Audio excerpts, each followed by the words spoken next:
পাকিস্তানের সঙ্গে বাংলাদেশে এখন মাখো মাখো সম্পর্ক। এবার খালেদা জিয়াকে চিঠি পাকিস্তানের প্রধানমন্ত্রীর।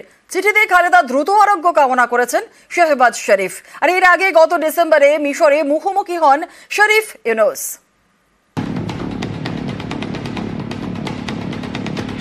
বাংলাদেশে এলো পাকিস্তানের প্রধানমন্ত্রীর চিঠি।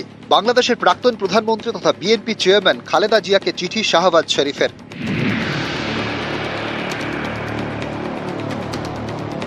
গত 31শে জানুয়ারি খালেদার উদ্দেশ্যে চিঠি লেখেন শাহবাজ শরীফ। রবিবার বিকেলে বিএনপি অফিসে পৌঁছয় সেই চিঠি। পাক প্রধানমন্ত্রী চিঠিতে লেখেন, আপনার স্বাস্থ্য সম্পর্কে আমি উদ্বিগ্ন। আপনার সুস্বাস্থ্য এবং আরোগ্য কামনা করি। বাংলাদেশের রাজনীতিতে আপনি উল্লেখযোগ্য ব্যক্তিত্ব। জনসেবায় আপনার কাজ অনেকেরই অনুপ্রেরণা। এর আগে গত ডিসেম্বরে মিশরে মোহাম্মদ ইউনুসের সঙ্গে বৈঠক করেন শাহবাজ শরীফ। এর আগে আমেরিকাতেও বৈঠক করেন শরীফ ইউনুস। সেটা গত সেপ্টেম্বরে, বাংলাদেশে হাসিনা সরকার পতনের 1 মাস পর। গত অগাস্টে দেশ ছাড়েন শেখ হাসিনা। তারপর থেকেই বাংলাদেশে ভারত বিদ্বেষ এবং পাকিস্তান প্রেম। যে পাকিস্তান একসময় ছিল শত্রু, যাদের সঙ্গে লড়াই করে বাংলাদেশের জন্ম, সেই পাকিস্তানের প্রতি এখন যেন দরদ উথলে উঠছে।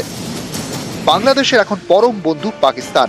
পাকিস্তানিদের জন্য ভিসা প্রক্রিয়া সহজ করেছে ঢাকা। শুধু তাই নয়, দুদেশের মধ্যে বাণিজ্য বাড়াতে পাকিস্তান যাতায়াতের জন্য বিমানের সংখ্যাও বাড়াচ্ছে তারা।